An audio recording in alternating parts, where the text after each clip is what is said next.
Tonight, border splurge, a KXAN investigation. Texas lawmakers have already given about $1.6 billion over the past decade to the Department of Public Safety to keep drugs from coming into Texas. And now the DPS is asking for another $1 billion in the upcoming legislative session. But top law enforcement here at home tell KXAN investigator Brian Collister the state's border surge is doing little to stop drugs from making their way from Mexico here to Central Texas. All of my kids would always tell me, he is your favorite. He was this incredibly open-minded, warm person that really had a lot of friends. He was magnetic. Dylan Massengill was just 21 when his body was found in this overgrown field in North Austin last year. He'd overdosed on heroin. You don't get phone calls for things like that. They just show up, and I knew it was the worst day of my life to date. Gina Massengill's son was just one of the many users whose appetite for drugs is fed by narcotics produced by Mexican drug cartels and smuggled into Texas. In the past 2 years, Austin police say their officers have made more than 16,000 drug arrests and seized 41 pounds of heroin, 215 pounds of cocaine, 365 pounds of meth, and 3,000 pounds of marijuana, much of that coming straight from Mexico. On a recent rainy morning, we went with APD's narcotics unit on a drug bust in southeast Austin. We found a little bit of what we believe is going to be meth, some cocaine. Sergeant Robbie Volk has worked narcotics on Austin streets for 15 years. I asked him if the state's border surge is cutting down the flow of drugs here.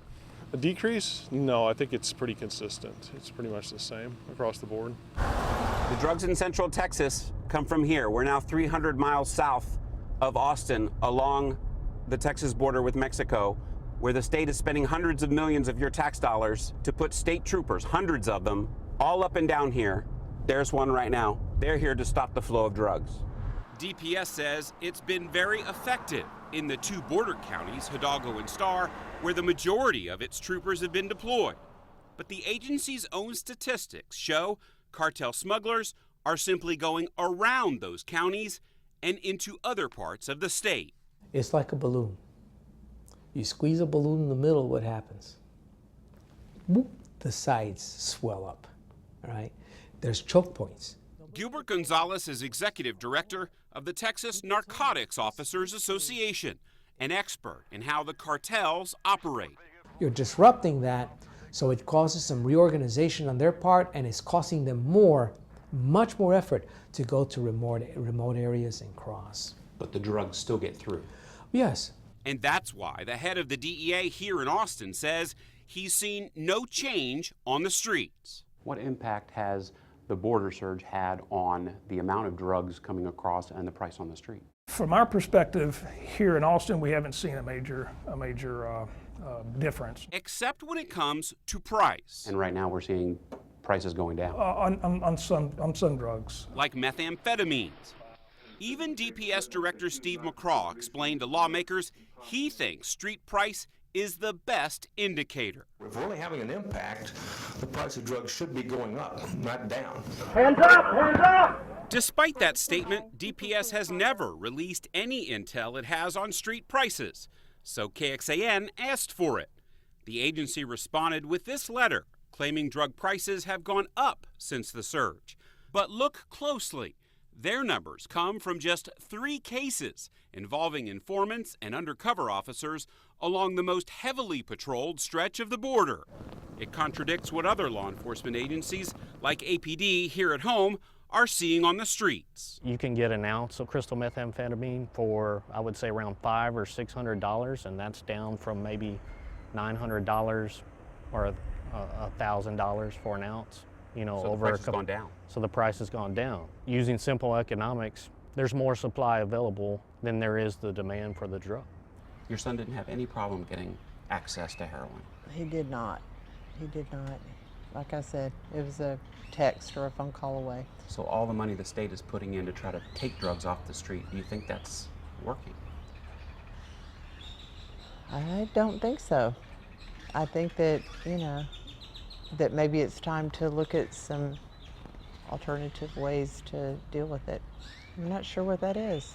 I hope that we can make a difference.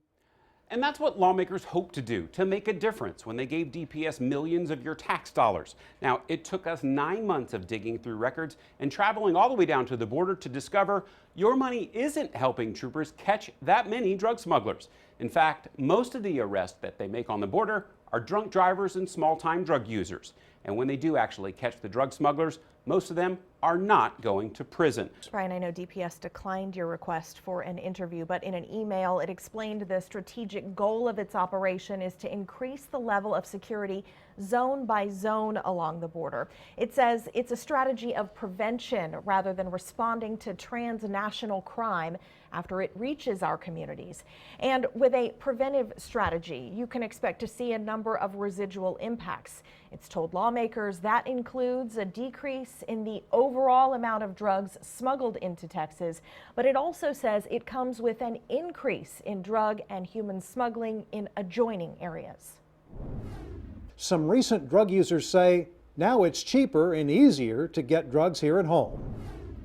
My name is Travis. I've been clean and sober for 83 days. Until just a few weeks ago, this Austin man, who we'll simply call Travis, spent much of his time trying to find drugs to get high. The 27-year-old says he started with marijuana in high school. There's a constant flow of it, and it usually stays at the same price. But Travis eventually graduated to crystal meth. I had smoked meth maybe a month before I went to rehab. Fresh out of rehab, he knows better than just about anyone how easy it is to find a cheap high.